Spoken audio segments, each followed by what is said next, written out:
Dans la vie, certaines personnes se dépassent pendant que d'autres se font dépasser.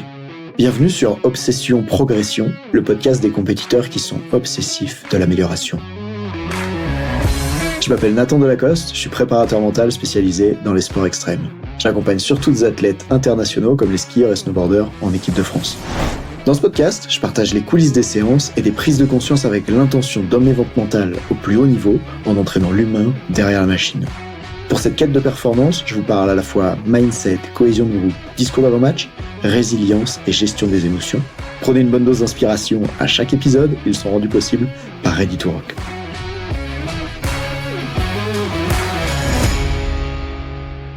Cet épisode avec Antoine est un petit peu spécial puisque je vais vous montrer quelques messages audio qu'il m'a envoyés récemment pour me parler de coaching qu'il a mis en place sur le terrain. Ça fait suite à l'épisode 58 dans lequel j'avais partagé mon vrai message à un athlète en Coupe du Monde de snowboard qui était en difficulté.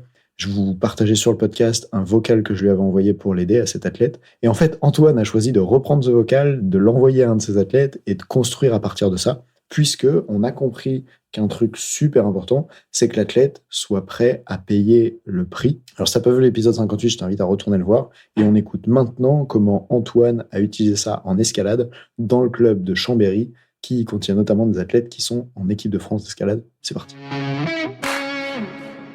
Ouais, du coup, j'avais commencé un peu à travailler avant nos entretiens avec deux athlètes qui avaient vraiment du mal, qui étaient trop sur le résultat, qui prenaient plus de plaisir, qui s'enfonçaient petit à petit aux entraînements, qui ont eu du coup des contre-performances. Et tout a un peu commencé avec, tu sais, le message que tu avais envoyé par rapport à un athlète et tu en avais fait un podcast. Et je trouvais que ça leur parlait beaucoup.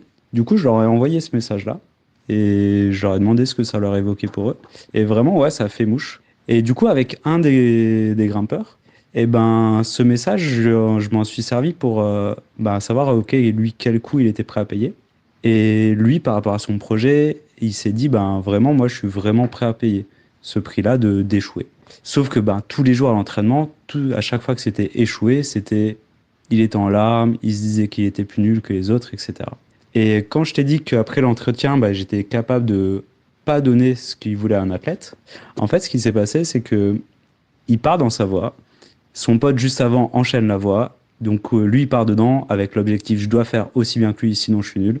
Il tombe forcément avant et là il descend, je le récupère, il est presque en train de pleurer et je lui dis tu vas retourner dedans. Il me dit non je veux pas, je veux vraiment aller une autre. Et je lui dis écoute, on a parlé de ça, tu as dit que tu étais prêt à payer ce prix là, et vas-y, maintenant on y va et on voit comment on fait. Et du coup ça a permis qu'il switch. Et surtout que je lui dise un peu comme ce que tu nous fais souvent, c'est ok, si là tu vas pas, comment tu seras dans 3 mois? Ah ouais, j'en serai toujours là. Donc maintenant, si tu as accepté de payer le prix, vas-y, viens, on y va. Et je l'ai accompagné là-dessus, et j'ai eu aussi un peu sur les cours, sur les focus internes, externes, etc. Et je trouvais ça intéressant de l'apporter pour lui. Et du coup, je lui ai amené quel focus externe il a besoin, dans quel mode il a besoin de se mettre pour être prêt à grimper et donner 100% de lui-même. Donc on a travaillé un peu ça, on s'est posé des questions et on a trouvé quelque chose qui lui parlait à lui et il est parti dans ce mode-là. Et là, il a fait un super run. Genre, il n'avait pas fait ça depuis, je crois, des mois. Et là, on a commencé à dire, ok, on va ancrer ça. Et même, on va plus loin qu'ancrer ça, on va ancrer le feedback qu'il y a derrière. C'est-à-dire, ok, quand je suis dans cet état-là, où ça m'emmène, etc. Et on est vraiment parti de là, de reprendre quelque chose de positif, de lui redonner du pouvoir là-dedans, qui pouvait agir dans ce processus-là. Et depuis, on continue à amplifier ça, à faire des feedbacks, etc. Et là, il retrouve du plaisir et on essaye de plus en plus de refaire grandir ce plaisir. Et ça se ressent. Et là, ça fait 3 semaines, un mois. Et là, il est fort. Donc, c'est trop cool. Et j'ai comme ça un autre exemple avec une autre grimpeuse. Et du coup, là, on a travaillé aussi vraiment au niveau collectif, vraiment sur les focus. Quand est-ce qu'ils savent qu'ils sont prêts à se donner à 100%, donc à l'échauffement? Quel est le critère, l'indicateur qui est propre à chacun? Et le fait de discuter avec chacun d'entre eux, de prendre ce temps d'évaluer, de définir un mot qui leur correspondait, déjà ça a vraiment permis de se connecter avec eux. Et ensuite, on a mis un critère, un focus sur quoi, avec quoi ils voulaient partir dans la voie. L'envie de se battre, un mot précis, genre bagarre ou genre respire ou voilà, de se mettre dans ce focus-là et de le travailler, de le faire grandir pour vraiment l'ajuster et que eux soient capables de se rendre à quel moment ils sont dedans ou à quel moment ils ont perdu le fil et du coup se raccrocher à ça. Et du coup, c'est en train de déverrouiller pas mal de petites choses. Et surtout qu'ils ont eu l'intervention de Naïlé Ménian. Naïlé Ménian, c'est une grimpeuse internationale qui s'entraîne, du coup, qui est à Chambéry, en fait, et qui, là, est sélectionnée pour les prochaines Coupes du Monde. Et elle, en discutant avec elle, en fait, elle a vraiment compris je passe de l'objectif de résultat à l'objectif de performance et de processus derrière. Et en fait, elle leur a fait une intervention, et ça, c'est génial dans ce club, c'est que on puisse échanger avec des sportifs de haut niveau.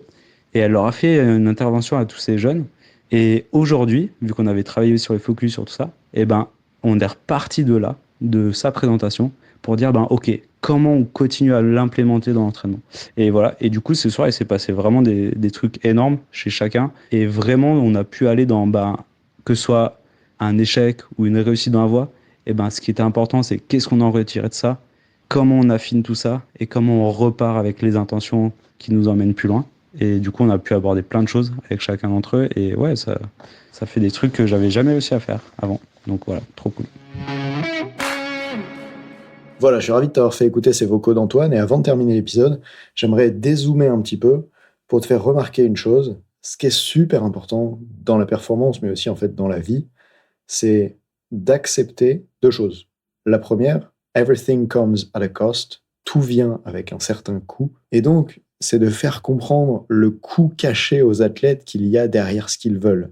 Et souvent, ils veulent ce qu'ils veulent sans être prêts à payer le prix. Et c'est pour ça que c'est super important de les éduquer là-dessus, parce que le prix, il n'est pas visible. Quand tu vas au magasin et que tu veux acheter des Nike à 500 balles ou une Aston Martin à 100 000 euros ou un paquet de pâtes à 3 euros, le prix, il est écrit. Tu sais ce que tu dois payer en échange de ce que tu veux.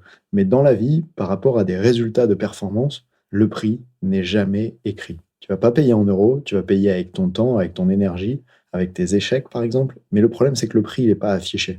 Et donc, c'est aux athlètes de prendre conscience de ce prix-là et de reconnaître, est-ce que je suis prêt à vider mes poches pour pouvoir acheter cette paire de chaussures? Est-ce que je suis prêt à vider mon énergie, à faire face à des difficultés pour pouvoir atteindre ce niveau de performance? Ça, c'est la première chose. Et la deuxième, en fait, c'est d'accepter ces difficultés. Accepter au sens où il n'y aura pas d'autre choix, elles seront présentes, et donc ça va être important d'y faire face. Une autre façon d'entendre ce mot accepter, c'est qu'il y a cette idée de résistance. Tu vois, quand il t'arrive un problème dans la vie, à quel point tu résistes et tu voudrais que ce ne soit pas là, et tu es un petit peu dans le déni et tu te plains, ou bien à quel point tu fais avec. T'acceptes que ça soit là et tu fais avec. Je te donne un exemple. Souvent, ça arrive avec les juges. Si les juges te mettent pas la note que tu aurais aimé, alors tu peux te plaindre des juges, du jugement, de l'arbitrage, etc. Mais là, tu es en train de résister. Tu n'es pas en train de trouver les solutions pour que ça bouge. Souviens-toi que Teddy Riner, avant de faire sa série de 10 ans avec aucune défaite, d'abord, il se fait, selon lui, voler, je crois, par un Japonais, sur le tatami, par l'arbitre. Et ce jour-là, j'ai la vidéo avec moi, si tu veux, tu me la demandes et je te l'enverrai. Ce jour-là, il raconte que, suite à ça, il a décidé de tout mettre en œuvre pour ne plus être sensible à un problème d'arbitrage. Il a décidé que les problèmes d'arbitrage, c'était le prix à payer dans son sport. Il y en a. Mais il voulait devenir tellement indiscutable que l'arbitrage ne sera plus une question qui peut lui faire perdre un match. Et il a réussi à le faire pendant 10 ans. Alors, toi, tu te dis, ouais, mais Nathan, moi, je suis pas Teddy Riner. Et ouais, on n'est peut-être pas tous Teddy Riner. Par contre, on fait tous face à des difficultés face auxquelles souvent on résiste. Des difficultés que des fois on ne veut pas accepter. Et ça serait tellement important, plutôt que de résister à ces difficultés-là, de dire, ok, fais chier, c'est là. Qu'est-ce que j'en fais maintenant? Et je ne sais pas quel domaine de vie pour toi actuellement est confrontant là-dessus, à quel endroit est-ce que ça se passe pas comme tu veux, mais ça serait intéressant que tu regardes cet endroit et que tu te demandes, est-ce que j'ai vraiment accepté la difficulté à laquelle je fais face? Si tu es blessé et que la situation ne convient pas, tant que tu résistes et que tu aurais préféré que cette blessure n'arrive pas et que tu es un peu fâché contre elle, voire même dans le déni, tu peux pas commencer à construire à partir de cette blessure. C'est pareil dans le cas du deuil, que ce soit le deuil d'un proche ou le deuil d'un projet. Donc je t'invite vraiment à 1. Identifier quel est le prix à payer de ce que tu veux, et 2. Accepter le plus tôt possible pour pouvoir commencer à construire.